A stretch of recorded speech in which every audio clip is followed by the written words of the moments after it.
Hey, what's up everybody? Welcome to the Family Pack virtual tasting. Here at Clos LaChance, we wanted to be in touch with all of you out there, be able to provide you with some wine, put together a little video, have a little fun, laugh a little, maybe you can laugh at me a little, and put together a wine package that you could order, have shipped to you, and virtually taste with me, the winemaker Jason Robidoux here at Clos LaChance, and sort of get that tasting experience that you would normally get if you came into our tasting room and did a tasting here. And we chose the family pack because it's a crazy, scary world out there right now, and we all need a little family and a little family time, or maybe some of us need a little less family time at the moment.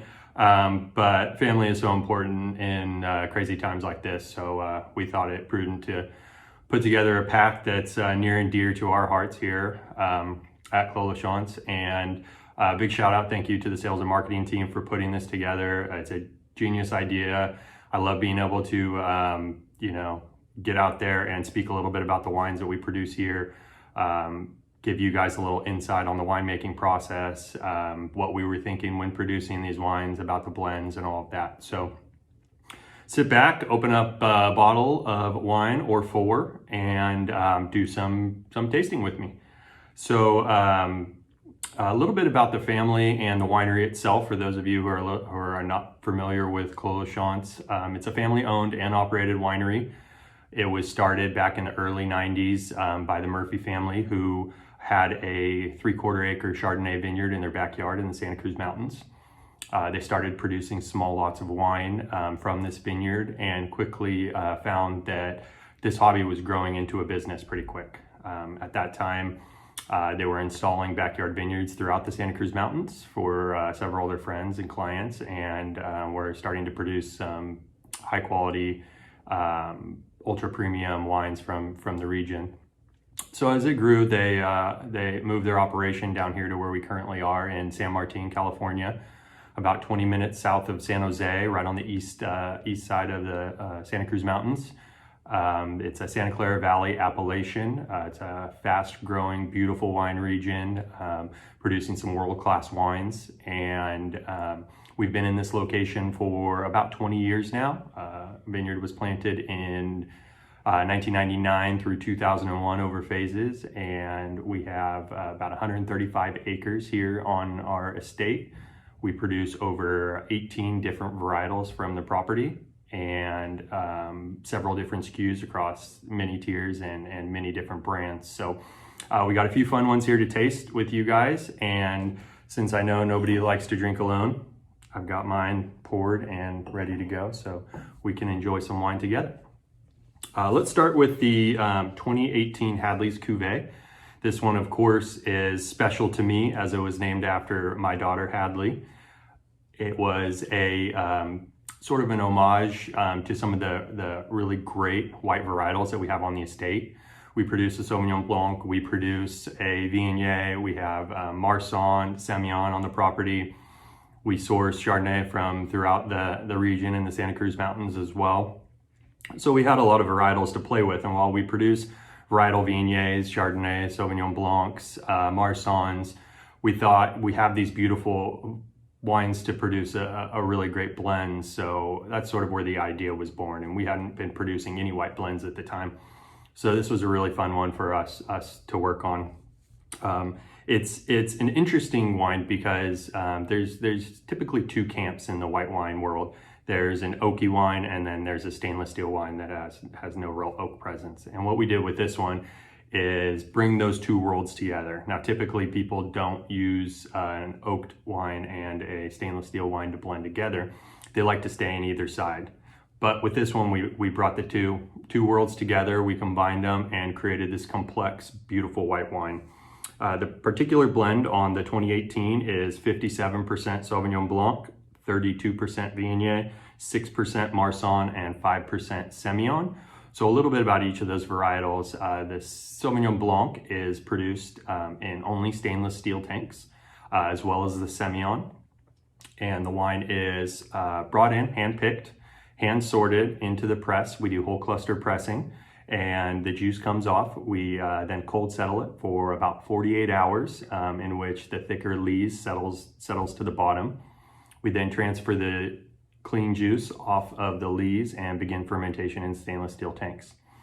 The wine is fermented at very low temperatures, and why we do this is to preserve some of the natural esters that would normally volatilize or blow off during the fermentation process. While the CO2 and the heat and the alcohol are being produced in the fermentation process, they want to naturally just volatilize and just dissipate out into the air.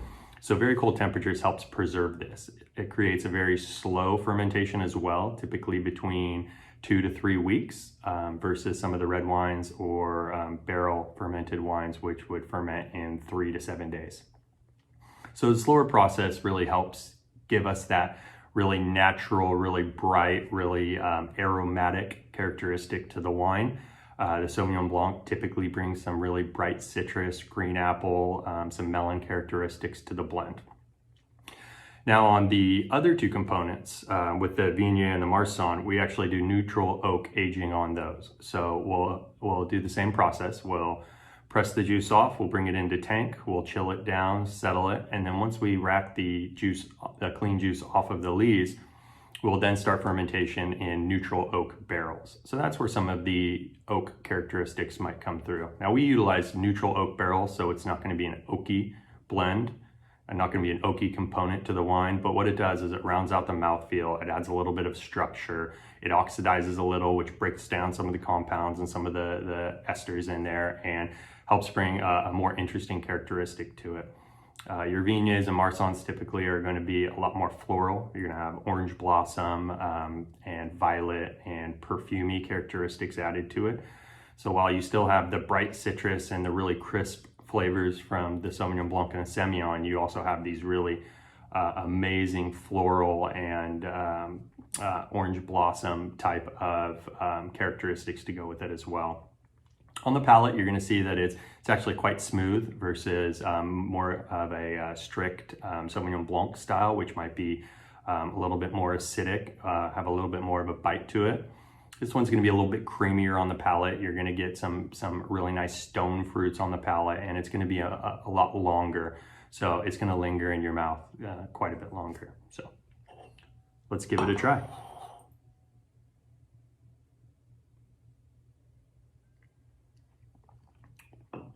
Yeah, the weight of the wine actually is what separates it from a lot of the other white wines that we produce. While it's not oaky and it's not heavy, it actually sits on your tongue and actually gives you a little bit more oomph, a little bit more bang for your buck, if you will. So now moving on to the next wine in our lineup. It is the 2014 Lila's Cuvée. Now, in line with the family series, Lila is the granddaughter of owners Bill and Brenda Murphy. This was actually one of the very first family series wines that we produced, named after their granddaughter, Lila. It is a Rhone style blend, so we utilize some of our Rhone varietals off of the estate property. We have Syrah, Grenache, Cinsault, Carignan, Mourvedre, and some really fun varietals that we can play around with. As a winemaker, this is probably one of my favorite wines to produce.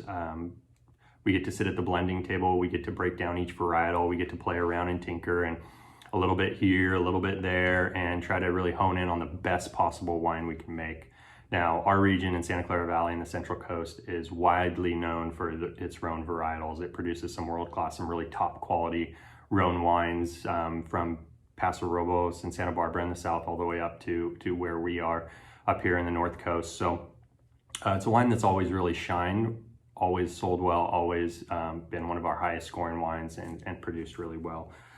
This particular blend is 48% Grenache, 40% Syrah, 4% Carignan, 4% Cinsault, and 4% Mourvedre. So we utilized a little bit of each of the varietals that we have here on the estate to bring different characteristics to the blend. Red wines are produced significantly different than white wines. We bring the grapes in, we hand sort them, then they go through a destemming process where we use a machine to remove the grapes off of the stems, and then the entire skin, seed, pull juice from the grape goes into the fermentation tank. Now, the reason the skins, the seeds, everything goes in there is that's where we get our color. That's where we get a lot of our flavors, is actually from the seeds. I liken it to infusing your favorite vodka. If you're looking for a cucumber vodka, you get your vodka, you cut up some cucumbers, you toss it in, you let it soak. You're gonna get that cucumber flavor into your vodka. It's sort of the same idea with the red wines. The more you soak them, the longer you soak them, you're going to get more and more characteristics out of the skins and out of the seeds. Get your tannins, your bitterness, your really great color.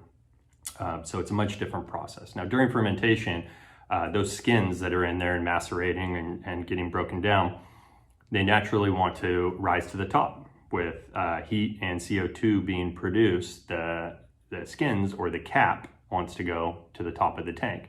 Now, if we allowed this to happen, the top cap would oxidize and would start producing vinegar, essentially. That would be the next byproduct in producing wine. So during fermentation, we actually have to make sure that the cap does not dry out. So we have two methods of doing this. One is called a pump over and one is called a punch down.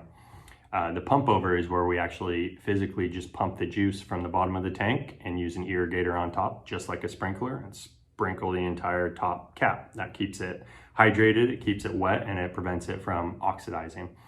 Now with a punch down, it's a more gentle process, typically used for some of our softer varietals, Grenache, Pinot Noir, and that's where you just physically submerge the cap back into the juice using a big giant punch down tool.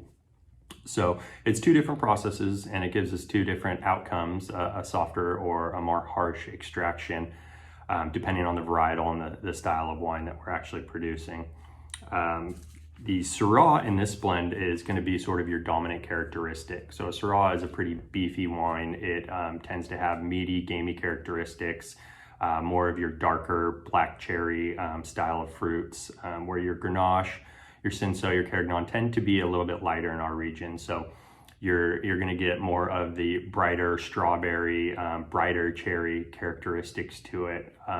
One great thing about a lot of the Rhone varietals is they blend really well together. Some of the best wines in the world are out of the Rhone region. So utilizing little characteristics from each of them produces an outstanding wine.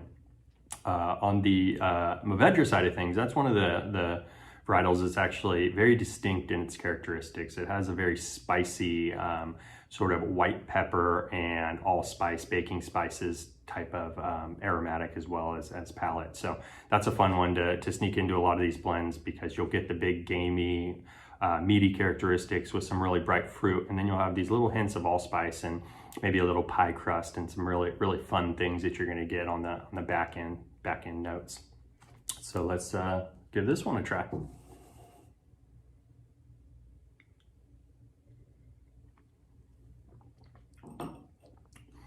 The great thing about our region as well, and you'll see with this one being a 2014 wine, is the ageability of our wines is great.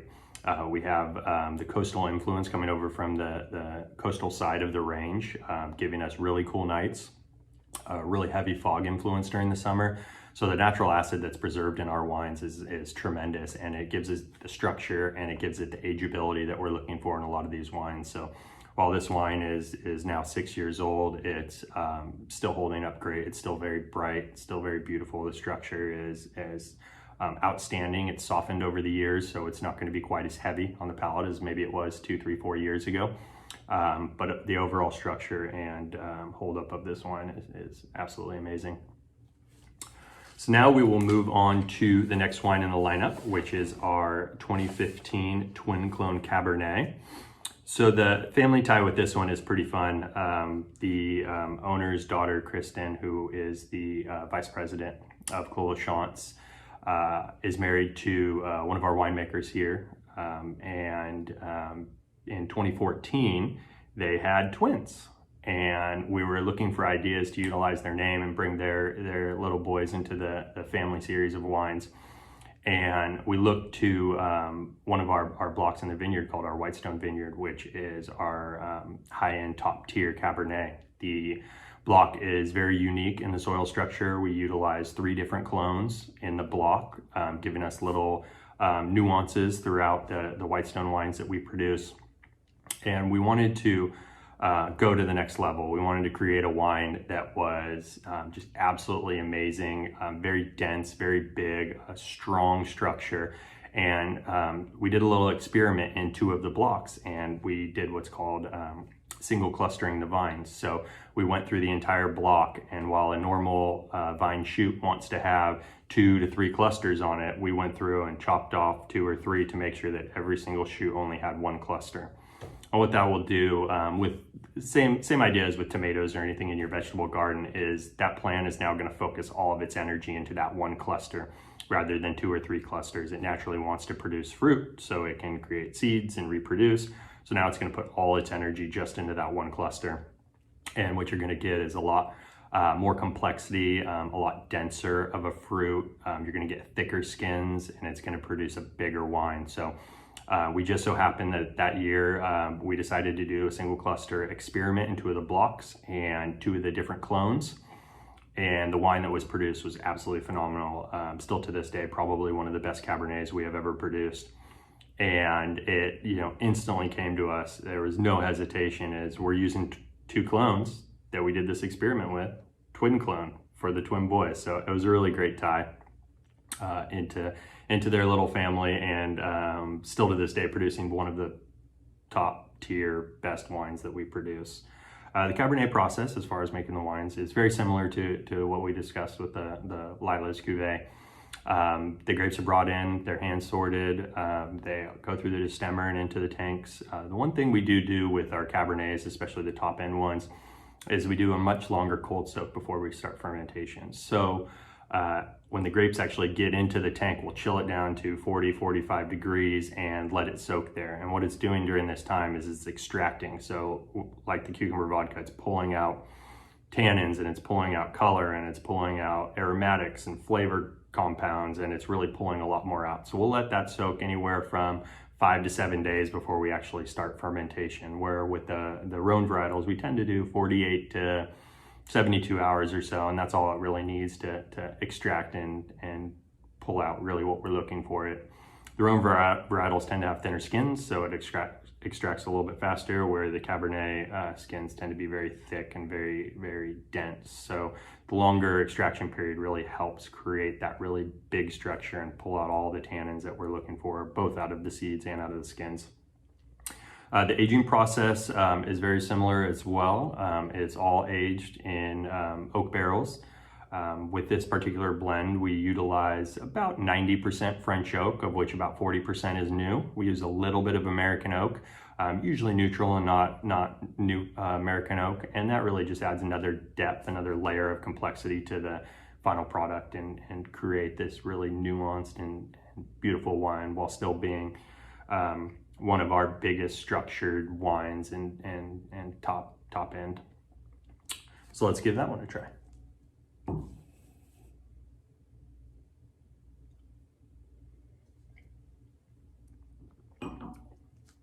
So some of the things you're really going to pull from this wine are some of the really good Cabernet characteristics. So you're going to have a hint of green in there, but it's sort of on the back burner compared to some of the big molasses, tobacco leaf, really dark blackberry, currant kind of characteristics. The Cabernets, especially off of our estate here, tend to kind of run the gamut from year to year, vintage to vintage. You're going to get a lot of the molasses and a lot of the cocoa and some of the coffee characteristics, and it's actually quite complex, especially because of the certain block, the Whitestone block that we use. It's not very linear. It doesn't have, you're tasting black cherry and then you go right through to tobacco on the back and then you're done. And it offers sort of that longer structure compared to a lot of our other wines. So it sits on your back of your tongue, back of the palate for a lot longer, and you can sort of chew on this wine for a little while. This is definitely one of the wines that I love pairing with food. I bring it home, and when I'm cooking up a big meal or on a big steak on the barbecue, this is just absolutely the perfect wine to pair with that one. So now we'll move on to the final wine, the 2016 JoLi Meritage. So the JoLi was another wine named after Bill and Brenda's grandchildren. AJ and Lila, Arthur Joseph and Lila, and they put those together to create this wine, and that's where the JoLi comes from. This wine is a Meritage style blend, so it's sort of a remnants of the Bordeaux region. We have 5 Bordeaux varietals on our estate here: Cabernet, Cabernet Franc, Malbec, Petit Verdot, and Merlot. And depending on the year, we try to utilize as many or all of those varietals.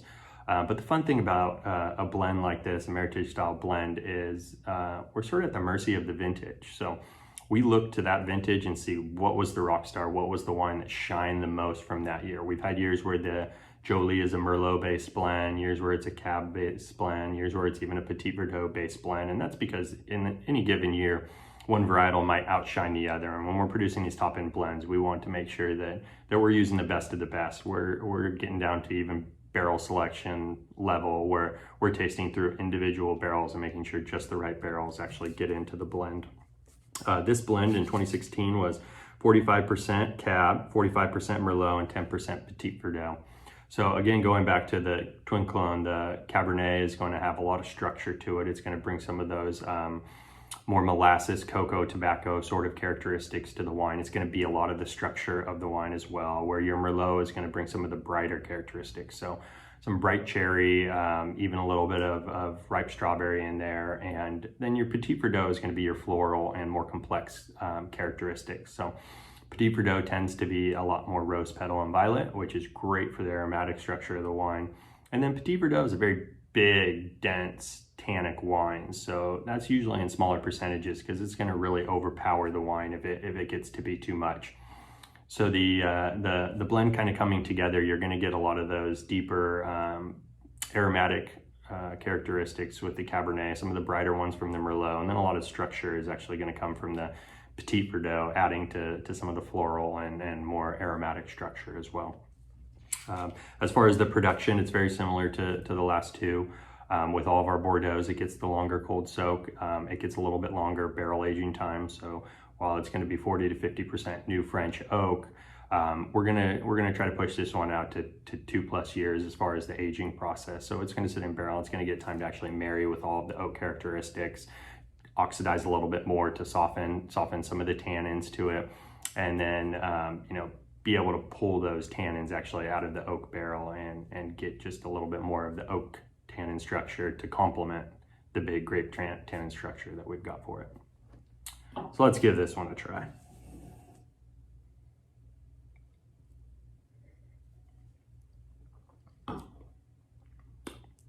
Yeah, beautiful, bright characteristics to it.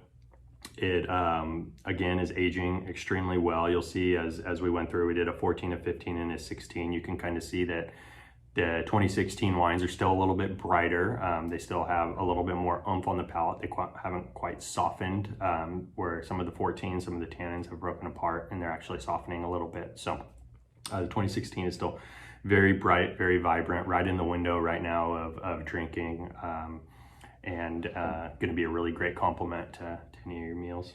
One of the things I did want to show everyone, whether you have the bottles in front of you or not, some of the innovation, some of the changes that we've done to some of the packages, and you guys can kind of see it with this lineup. This is the 2014 Lila's Cuvée. You can see the script and the shape of the hummingbird, where some of our new design labels have a little bit bigger of the Clos LaChance logo. The hummingbird's changed a little bit. So we're utilizing some different colors as well. So really fun to see kind of the evolution of the package and where we're evolving, where we're changing things to keep the package fresh, keep it fun, keep it exciting, while still maintaining the sort of elegance and the logo and the symbolism that you've come to know and recognize with Clos LaChance. So I really appreciate everybody joining me today and taking a little peek into the winemaking world of Clos LaChance. Tasting through the wines with me. I hope you guys are enjoying them, and we're going to try and do a few of these through everything that's going on and try to keep up to date with everybody out there. If you want to follow what's going on with us here at the winery, please jump on our social media pages. Check out our Facebook, Instagram at Clos LaChance Winery, and you can see when any of these videos will be posted, the awesome sales that we're putting together, the shipping. We're trying to make sure that you guys have your wine and you can stay stocked up through all of this while you're stuck at home. And if you want to see what's going on in the cellar, please check me out on Instagram at CLC_winemaker. I'm posting fun videos and different happenings in the actual winery world, so you guys can see what's going on while we're working through all this and keeping the wine happy and keeping the wine flowing. So thanks again for joining me. Stay safe out there, wash your hands, and hopefully see you guys soon.